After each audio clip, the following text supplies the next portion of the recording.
የሪል ስቴት ስራ ላይ መሰማራት የሚፈልጉ ሰዎች የሪል ስቴት ስራ ፍቃድ ለመውሰድ ምን ማሟላት እንዳለባቸው፣ ቅድመ ሁኔታዎቹ ምን ይመስላሉ የሚለውን አሁን በዝርዝር የምነግራችሁ ይሆናል። ሰላም ሰላም ክቡራትና ክቡራን ተከታታዮቼ እንደምን አላችሁ? እኔ በጣም ደህና ነኝ። ዛሬም እንደተለመደው በወሳኝ መሰረታዊ የህግ ፕሮግራም መጥቻለሁ።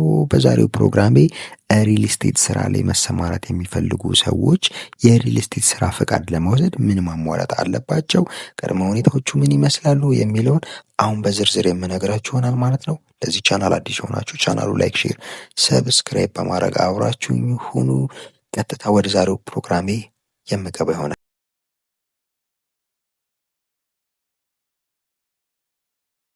በመሰረቱ ሪል ስቴት በዋነኝነት በግል ኢትዮጵያዊ የውጭ ባለሀብቶች ሊለማ የሚችል ሆኖ ነገር ግን በአንዳንድ ሁኔታዎች ላይ በመንግስትም ሊለማ ይችላል። የሪል ስቴት አልሚ ከ50 ቤት በላይ በግሉ ወይም ከመንግስት ወይም ከሌሎች አካላት ጋር በአጋርነት የሚገነባ በሽያጭ በሊዝ ወይም በኪራይ ለተጠቃሚ የሚያቀርብ ሰው እንደሆነ ከሪል ስቴት አዋጁ ለመረዳት ይቻላል። አንድ የሪል ስቴት አልሚ አካል ከኢትዮጵያም ይሁን የውጭ ባለሀብት በኢትዮጵያ ውስጥ ለመሰማራት በቅድሚያ አግባብነት ካለው የሪል ስቴት አልሚ የብቃት ማረጋገጫ ፍቃድ ኳሊፊኬሽን ላይሰንስ ማውጣት እንዳለበት የሪል ስቴትን ስራ በተመለከተ የወጣው የአዋጁ አንቀጽ 5 በግልጽ ያስቀምጣል። ሆኖም ግን የውጭ ባለ ሀብቶች ማሟላት ያለባቸው ቅድመ ሁኔታዎች የሀገር ውስጥ ባለ ሀብቶች ከሚጠበቅባቸው በተወሰነ መልኩ ልዩነት አለው። እሱን እንይ። በመጀመሪያ የሀገር ውስጥ ባለ ሀብቶች ምን ቅድመ ሁኔታ ማሟላት አለባቸው የሚለውን እንይ። የሪል ስቴት ልማቱ በትንሹ 50 እና ከዛ በላይ ቤቶችን ሊያለማ የሚችል መሆን መቻል አለበት። ለሪል ስቴት ልማቱ ግንባታ የሚያስፈልግ የፋይናንስ አቅርቦት ምንጭ ማቅረብ የሚችል መቻል አለበት። የቅድሚያ ቤት ሽያጭ ተጠቃሚ ለመሆን የሚፈልግ ከሆነ አግባብ ካለው አካል ፈቃድ ማቅረብ የሚችል መሆኑን መረጋገጥ አለበት ማለት ነው። እንዲሁም ግንባታው የሚመራበት የፕሮጀክት ጥናት ዝርዝር የግንባታ አፈጻጸም መርሃ ግብር የሚያሳይ ሰነድ ማቅረብም ይጠበቅበታል።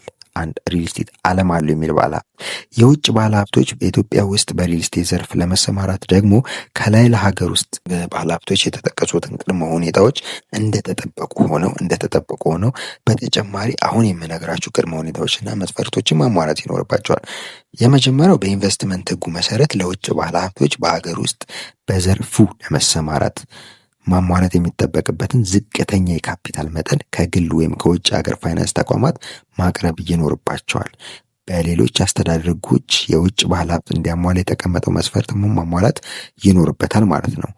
ስለዚህ አንድ የውጭ ባለሀብት ወይም ከውጭ በዜግነት ኢትዮጵያዊ ያልሆነ ባለሀብት በኢንቨስትመንት ህጉ መሰረት ለውጭ ባለሀብት በሀገር ውስጥ በሪል ስቴት ማልማት ዘርፍ ለመሰማራት ማሟላት የሚጠበቅበትን ዝቅተኛ የካፒታል መጠን ከግል ወይም ከውጭ ሀገር ፋይናንስ ተቋማት ማቅረብ ይጠበቅበታል ማለት ነው። የሪል ስቴት አልሚዎች ግዴታ ምንድን ነው የሚለውንም ለማየት እንሞክር። ከዚህ ጋር ተያይዞ የአዋጁ አንቀጽ 7 አንድ የሪል ስቴት አልሚ መስፈርቱን አሟልቶ ወደ ስራ ሲገባ በህጉ የተመላከቱ አስገዳጅ ሁኔታዎችን ማክበር እንዳለበት ግዴታ ተጥሎበታል።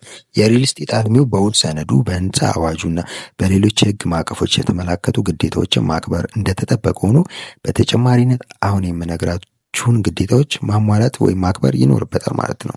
ያለ ደንበኛው ፍላጎትና ፍቃድ አጠቃላይ ግንባታው ቢያንስ 80% ያልተጠናቀቀ ቤት ለደንበኞች ሊያስተላልፍ አይችልም። ያለ ደንበኛው ፍላጎትና ፍቃድ አጠቃላይ ግንባታው ቢያንስ 80% ካልተጠናቀቀ ለደንበኞቹ ሊያስተላልፍ አይችልም ማለት ነው። ሌላኛው በሪል ስቴት ልማት ላይ የሚሳተፍ ማንኛውም አካል የውሸት ማስታወቂያ ማስነገር አይችልም። አሁን ላይ በየተለያዩ ሶሻል ሚዲያውም ሆነ በቴሌቪዥኑ የሪል ስቴት ልማት ላይ የተሳተፉ ሐሰተኛ ማስታወቂያዎች ሲያስነግሩ በጣም ተጠያቂነት የሚኖርባቸው ይሆናል ማለት ነው። ቤቶቹን ለመገንባት የሚያስችለው የመሬት ይዞታ ማረጋገጫና የግንባታ ፍቃድ ከሚመለከተው አካል ከመረከቡ በፊት ደንበኞችን መመዝገብና ቅድመ ክፍያዎችን መሰብሰብ አይችልም ማለት ነው። መጀመሪያ የግንባታ ፍቃዱንና የመሬት ይዞታ ማረጋገጫውን መረከብ መቻል ይኖርበታል ማለት ነው።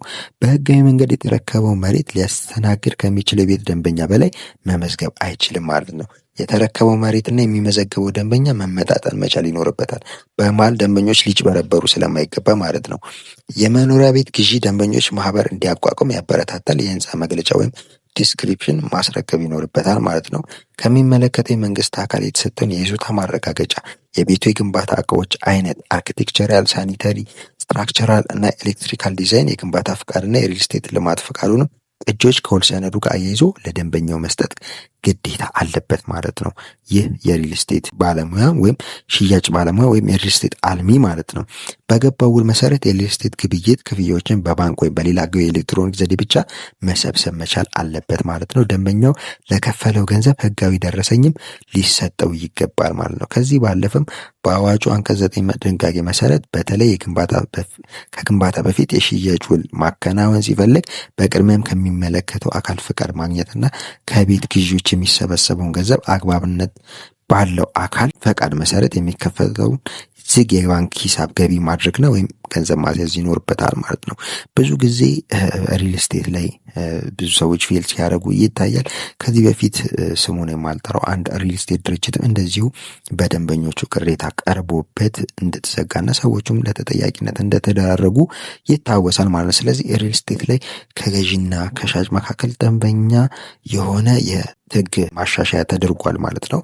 በዚህ መሰረት ደንበኞች ከሪል ስቴት አልሚዎች ቤት ሲገዙ እነኚህን ነገሮች ማስታወስ ወይም ማስተዋል መቻል ይኖርባቸዋል ማለት ነው። ሪል ስቴት አልሚዎችም ይሄ ግዴታ እንዳለባቸው ሊያውቁት ይገባል ማለት ነው።